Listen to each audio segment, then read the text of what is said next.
How's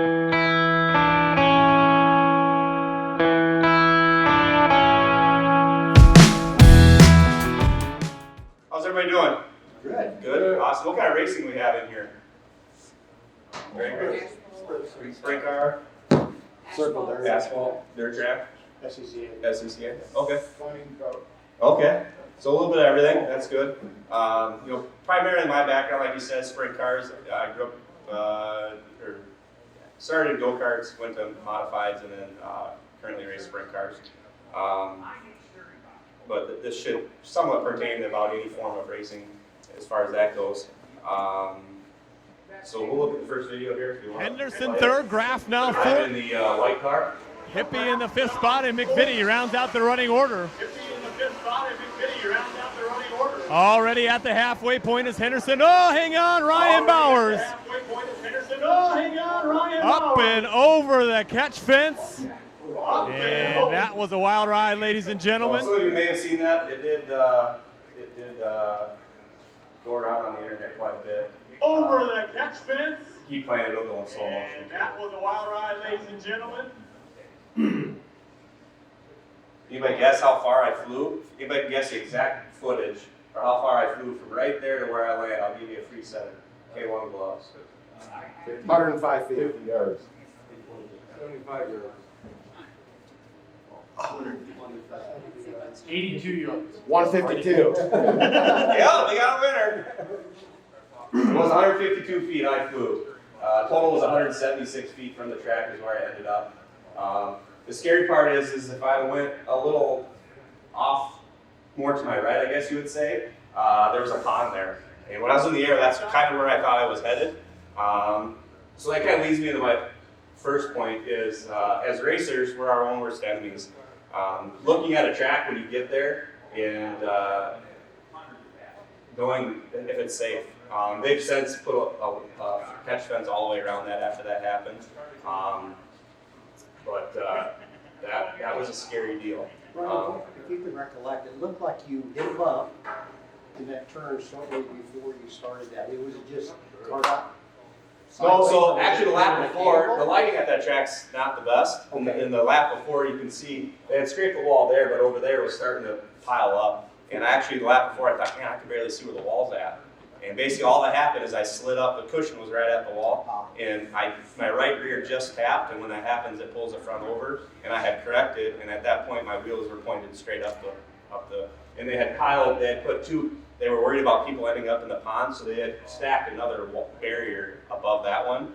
Well, then the dirt just filled in and basically just created a ramp. The bottom of my car was probably 25 foot in the air. And I actually, when I landed, they were in the process of building bleachers at the time. I actually landed on a bunch of aluminum bleachers that were there. And then from there I rolled. So that was a hard hit. When I got into sprint car racing is when I started wearing a head and neck restraint.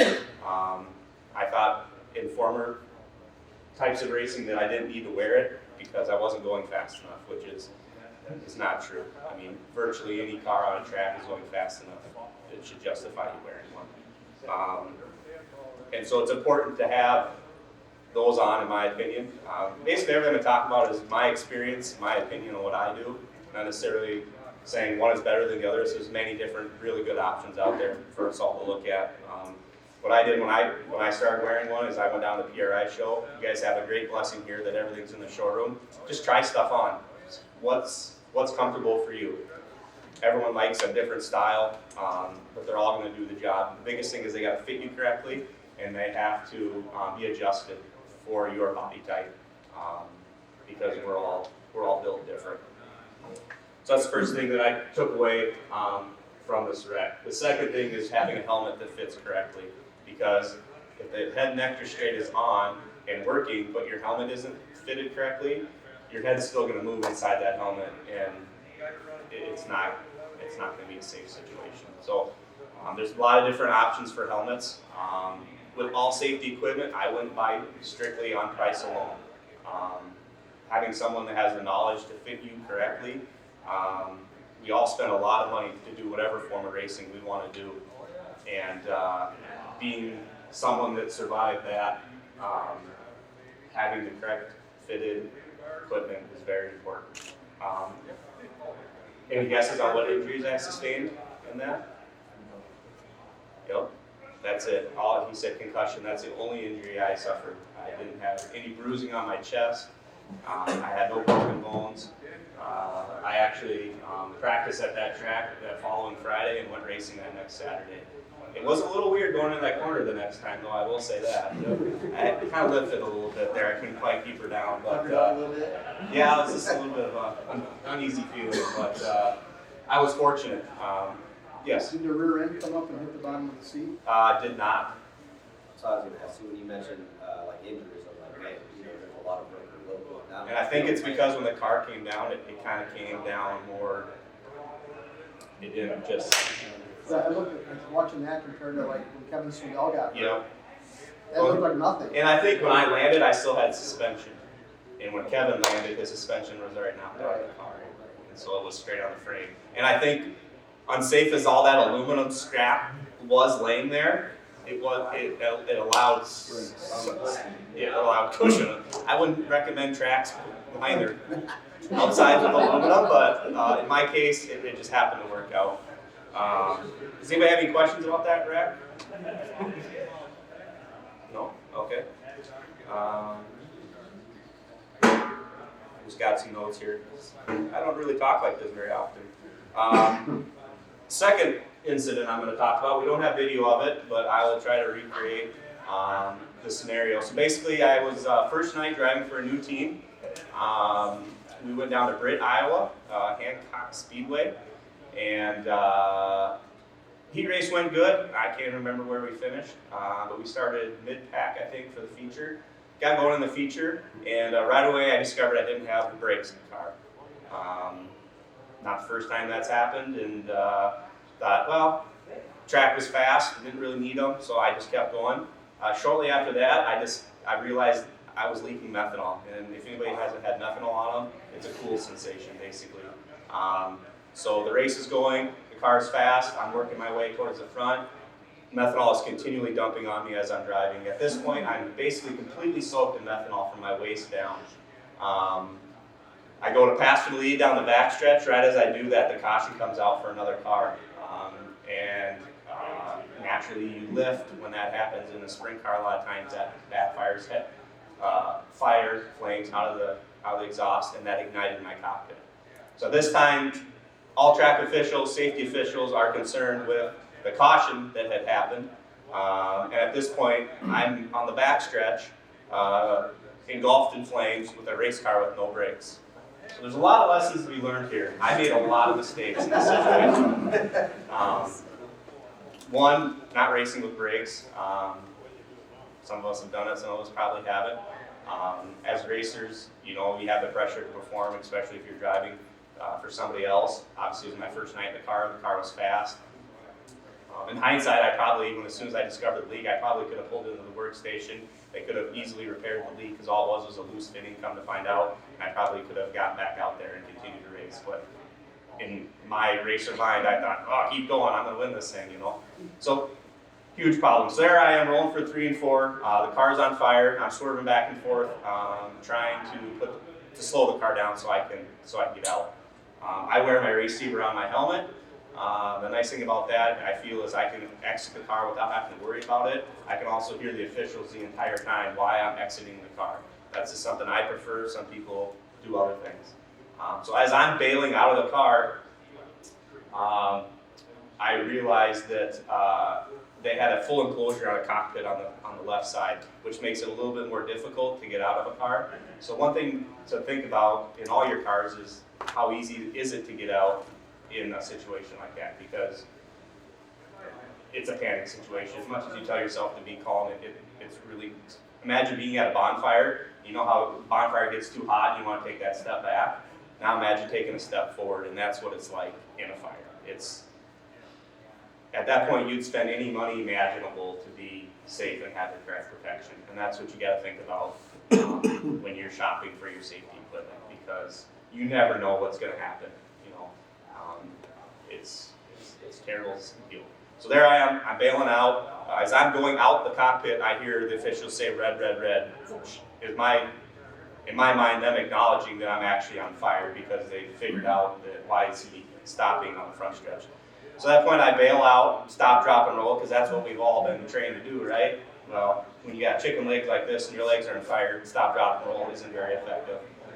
So at that point, I remember talking to a fellow racer about a big mud puddle in turn 4.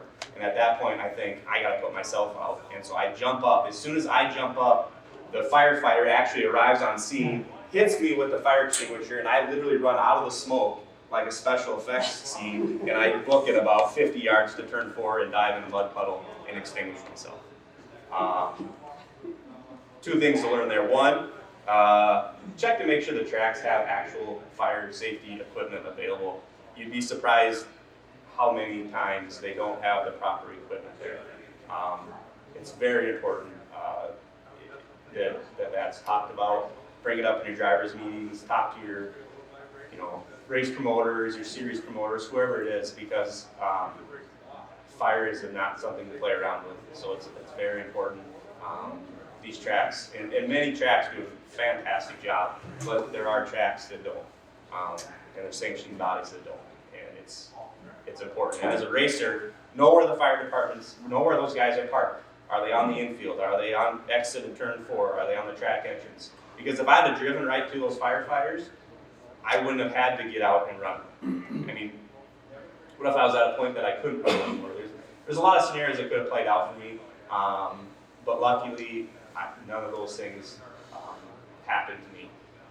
As far as injuries when that happened, all I had was a red spot about the size of a dime on the top of my foot. And my guess, the reason that happened is because I had really, really old Nomex socks on that were just garbage. I shouldn't have been wearing them, but I didn't want to buy new ones, and it cost me. Do you ever, like, this so we're supposed to rehearse. We're supposed to really be able to get out of all of our belts and everything in 15 seconds. Yep. That's the idea, because the suit roughly 20 to 30. Do you guys ever reverse get? I mean, you had an immediate rehearsal that evening. Yeah, I ever think about that. I think about it, I guess. I have never really truly put everything on and rehearsed it. From the time I ignited, there is video of this somewhere, but I can't find it. From the time I ignited on the backstretch till I came around, got out of the car, ran to the mud puddle, I was on fire for 30 seconds. Okay. That's how long I was on fire. And keep in mind, my equipment, I was completely soaked in methanol at that time, which probably didn't help the situation. A couple of things to talk about as far as your suits and your equipment that you wear. You need to keep it clean, especially guys that work on their cars, dirt track guys especially, and gals. I'm using guys as a general term.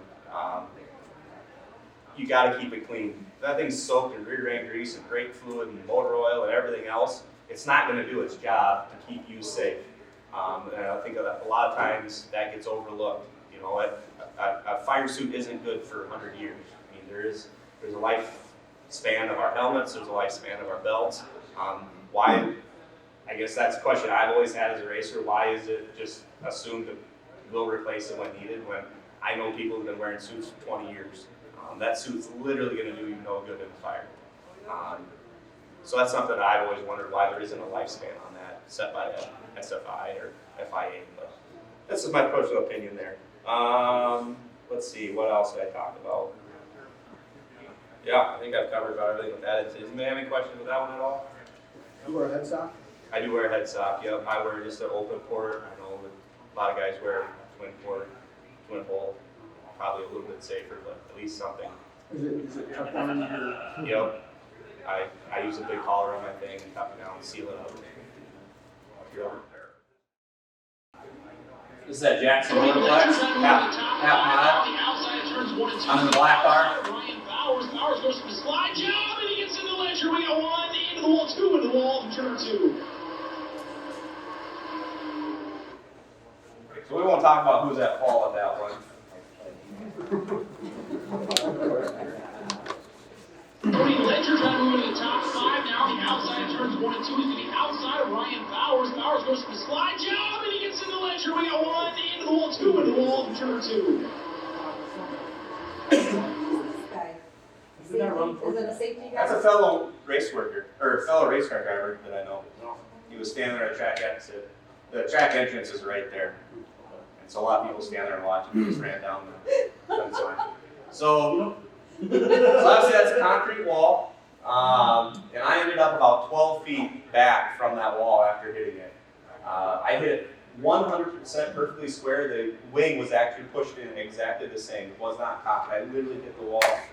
You can't really see it, but there's actually, I got a picture on my cell phone. There's 2 perfect circles right where each tire hit. That's probably one of the hardest hits I've ever taken in a sprint car, or in anything for that matter. Probably doing well over 100 miles an hour when I hit that wall. 100%, side impact. And that to me is probably one of the scariest things, maybe besides being T-boned in the side, is those side impacts. I personally have a full containment Butler built seat. That's what I use, and then I also have a full molded insert, the pour-in bag style that you do yourself. It also has the high density foam in the seat, and that probably back to that first crash, that high density foam when I hit probably helped save a lot versus just having a piece of foam. That's what I personally use, and I also prefer the ratcheting seat belts. Because I know my first year in a sprint car, I did the old put the screwdriver in there, get the crew guy, and you always have that one crew guy that can get it really good, but if anybody else has to do it, and they can't get it as tight as it, and then you're always in a hurry, so you're like, oh, it's fine, let's go, because you're making changes. And with that ratcheting system, there's a couple different manufacturers that offer that. You can get that thing as tight as you can possibly want. And I won't race a race car now. I bought my own belts. And if I drive for somebody, I just put my own belts in there, because to me, being belted into that seat is very important. So that's the system that I use, and I've had very good success with that. Another thing to be aware of, an impact like that, not only is my body getting shoved aside, but my feet, my legs, everything. So look at your driver's compartments. Is there things that could hit you, could puncture you, could hurt you in a situation like that? In a sprint car, we have the torque tube in my legs. I have the pad around that, so if my legs hit it, it's going to decrease the chances of getting injured. These are things just to look at when you're building your race cars this time of year. A couple of cars I've driven, the brake reservoir is right there. I've had to put a pad on there just because of how they have it designed. They'll have the bolts sticking out this way versus going that way. These are just little things that don't seem like a big deal, but in an impact like that, all those, just like the setup of your car, all these little things you do in your safety program are gonna net you a win with your race car setup. And in this scenario, or all these scenarios, are gonna net you a win walking away. Again, I didn't break anything. Probably had another concussion. That's another topic we can get into another day. But it's important to have the right equipment in your car. Another thing to think about is how you mount your seat. You need to use the manufacturer's guidelines for that, because they design the seat, not the old timer that helps you or your buddy who's a buddy that this is how he does his seat. Use what they say to use, because they've designed it, they know how it's going to work. And something that a lot of people don't think about is when you get in any type of wreck, like any of those 3 wrecks or the fire, we need to inspect our equipment. We inspect the race car. We check the rear end, we check the steering gear, we check everything, we make sure it's still square. We do all these things to our race car to get it back ready for the next week of racing, but most of us don't do anything when it comes to our safety equipment. We don't check our helmet, we don't check our head and neck restraint. The helmet I had there, I think I had about 3 races on it, and I didn't wear it. I'm not wearing it anymore. I mean, it was a lot of money to buy that helmet, but that helmet did its job. That it did what it was designed to do. The same, just like when you destroy a chassis. You spent a lot of money on that chassis, but that chassis got destroyed. It did its job. Yeah, fortunately we can repair some chassis, but it's just what we sign up to do. When you sign up to go on the racetrack, that's part of the deal. And I think a lot of us overlook that. And I have many times before these incidents. Did you replace your head and neck restraint after that? I did not do that. And that's a very solid point. Replace your belts. Probably with the car. I have sent them back heading next to get recertified. They do it like 3-4 days. It's a pretty quick turnaround. Like $25, I think. Sure. But I have had my belts recertified in this off season, I guess you could say. One thing, the reason I bring this up, the reason I'm telling you about learning about checking your equipment is because I got in that car where they swapped that seat out, put it in another car, and I later found out that my seat had stretched 4 inches. That's a Butler built, highly reinforced seat, and I'm a very little human being, and I stretched that thing 4 inches. And so that's why I say that we need to check these things, because I learned that lesson by doing that crash. Because before this, I never checked my safety equipment. What do you mean by stretch? Like It was opened up, twisted. full containment to keep this. It was mostly my hip area that it was open 4 inches, but the whole, yep. Obviously the head part didn't move that much because my head doesn't weigh that much, but for my hips and my thighs, it was 4 inches wider down there. And so that's why I could tell you that we need to inspect our safety equipment, it's because I learned that lesson the hard way in this crash. Before this, I would never check my safety equipment. I'd never get rid of the helmet. I don't know, like you said, it does have a mark on it. Is it cracked? Nope, it must be fine. At the molecule level, we don't know what happened to that helmet. It may still be perfectly fine. I don't know. Was it a carbon fiber helmet? Lightweight helmet? Yes. Which is a big thing now, Yep. in my opinion. Yep. The lighter the helmet. The less mass you have going through your neck. That's a very good point. A very good point. So that's when I say to check this stuff. It's not that I've always done it. It's because I've learned these lessons the hard way, unfortunately. I have won a few races too, but I crashed a few times. Yeah, sorry about that. We're talking about that. It's funny whenever people find out I race or whatever. This is all they want to ever talk about. And I have won a race or two. If you didn't have a full containment, do you believe that you would have? Oh, for sure. For sure. Or had the neck restraint, your helmet could have hit the wall? Oh, for sure. Yep. That was like I said, that was a massive hit. I mean, I came down from 25 feet in the air to the ground. And that was a big hit too. I mean, that snapped my neck forward something fierce. But that one was a sudden stop where they say speed doesn't kill, it's the sudden stops. And that's what we need to prepare for. Going 100 miles an hour isn't that dangerous. It's when you come to a sudden stop that it's scary.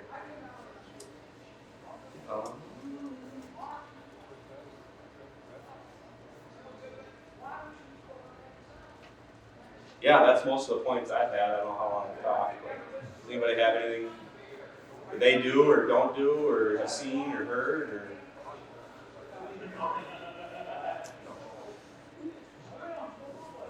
Well, Ryan is also a K1 dealer as well. He's in the showroom, so if you got any questions for him afterwards, make sure to see him up there. He's definitely well versed on race suits, racing in general. So we really appreciate him coming over today, being part of it, and a lot of the things you've heard so far throughout the seminars are, kind of take safety into your own hand. Don't wait for somebody else on the track or a track official to think about it. That was, like I said, our whole intention. Just put safety top of mind, because it's definitely your responsibility, and it's your livelihood on the line. I mean, we've had some really, really good speakers, and Ryan's, kind of, go ahead, Steve. You got a minute? Yeah. Can you explain the SFI rating on a suit and how many seconds it's really buying you? I don't know the exact numbers, so to speak, but I know a single layer, standard one layer, SFI 1 suit is good probably for 6 to 7 seconds probably. I mean, a single layer suit is virtually, you might as well wear your blue jeans out there and blue jean jacket, because it's really going to do you, it's really going to do you nothing. The underwear is very important. Yeah, and a lot of people ask me about 3-layer suits versus 2-layer with a layer Nomex. From a comfort standpoint, I feel a 2-layer with Nomex underneath is more comfortable, and I think from a safety standpoint it is as well, because you have that layer of air in between. Whereas if you have 3 3 layers of Nomex just sewn together. Once it penetrates that, if you get one little hot spot that it goes through, there's nothing else to help you.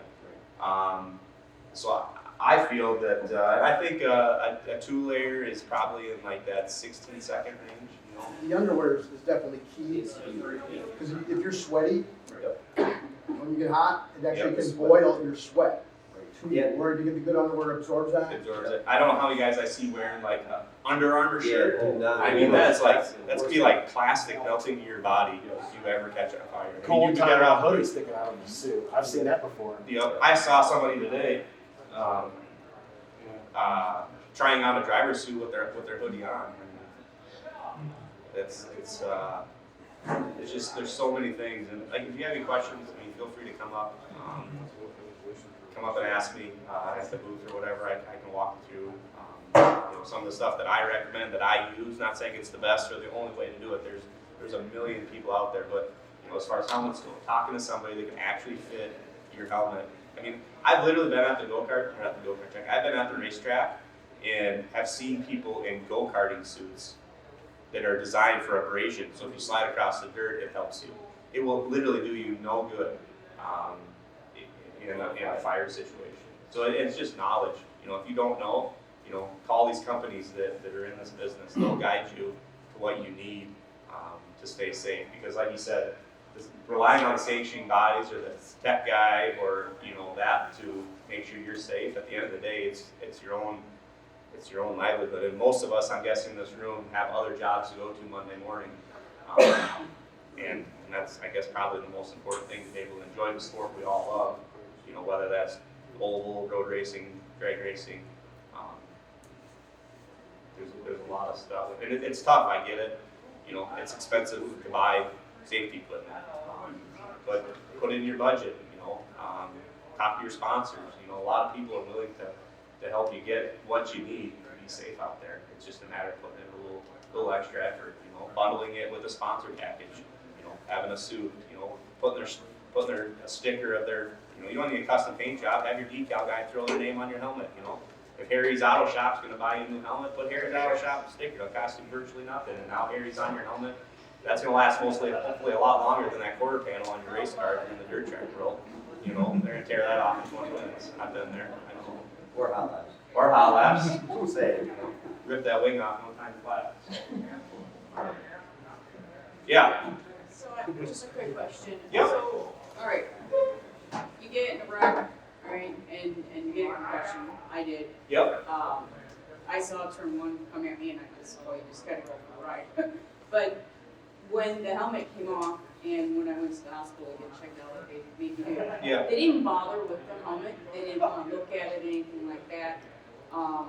Thankfully, the boyfriend talked me into a new helmet the next year. But is there something that, I mean, is it just a driver's thing where you should get it checked out, or should you just say that's good? Because to me, I didn't really want to put it back on anyway. I did want something safer. But I didn't have enough restraint. I didn't have anything other than the one apply uniform that you put on, and you went racing, and certain things happen. And that helmet didn't have any marks, but. Yeah, I guess I would refer to the manufacturer of the helmet on that. I can't speak to what a helmet can or can't go through. I just know in a situation like that, of course it was able to bend the seat of a race car that helmet, in my opinion, had done its job. I can't speak for what hits are good or aren't good. And I guess I would refer to a manufacturer of the helmet to, if they can test it or if they have some sort of guidelines about what a helmet can or can't go through. There's a lot of technology, and you guys have the ability today to go talk to some of the greatest manufacturers in the safety industry and just ask them questions. They're here for you. So didn't mean to go on a tangent. You guys had great questions. But just some of the stuff I've learned from being a product manager, talking to all these manufacturers, going to different trade shows. This is a huge blessing that you guys have here. I mean, in my area, we have to drive all the way to PRI to get this sort of representation, to be able to put your hands on all these different types of helmets, suits. I mean, it truly is a blessing for you guys to have this here.